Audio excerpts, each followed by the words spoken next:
Now, one last thing, John, I want to show you here. This is an application. This application, let's take now from semantic tagging going down to adding a database triplet to an individual video frame. So indexing an individual video frame so we can run an application. So this is an example in London, if I'm recognizing it right? That's right. This camera right here, this is a special multi-band infrared camera from a company called Vehicle Occupancy.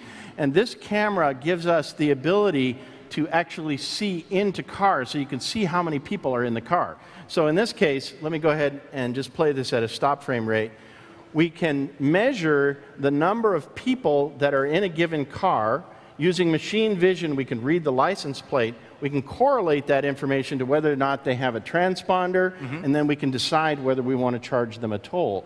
And we can do that on a frame-by-frame basis. So we're down to actually tagging individual frames of video. This is the kind of applications that when you tie them together, for example, with traffic sensors. So here's London. They've got the Olympics coming up. And we're the proud infrastructure provider. That's right. As a matter of fact, we provide a lot of that video capability and infrastructure. They've got video cameras, traffic sensors. They're looking at license plate. They're reading. This is the kind of big data problem we've been hearing about at the conference this week, that only Cisco's UCS technology, eliminating those bottlenecks of memory and bandwidth, that really are needed to apply to this kind of application. And that's what Larry talked a little bit on Sunday night, too, in terms of big data. So what you're really saying, Jim, is that it's an architectural play where you tie together the pieces. This is a smart connected community. You just used the example of safety and security and traffic flow. That's right. The same thing can apply to education or other things. Now, John, we've brought with us an architectural diagram just to show the complexity here of being able to pull these all together, because it's not just the high performance, but you need to be able to do that with the security and the mobility and the video capabilities that we can bring all together through Cisco technology. Jim, well done. I got it. Thank you very much. And everything worked, which is very important. Great. Thank you, John.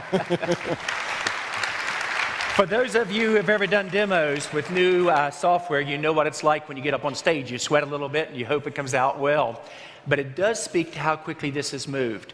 And while you might say what you just saw with video collaboration, the importance of how cloud feeds into it is very complex, this is kind of baby steps versus what you'll see in the future. It's all about capturing market transitions. Those companies who capture the transitions are able to convert that into the technology, then have the technology in a way you can convert it to allow your customers to achieve their goals in this rapidly innovating world. Will determine who the survivors are and who get left behind. I started off my discussion by saying just one thing. If I did my job really well, I will have made you a little bit uncomfortable with some of the changes we're talking about. And if you walk away with just one thing that you'll be doing differently when you go back to work in your individual customer accounts a week from now, I've accomplished my goal.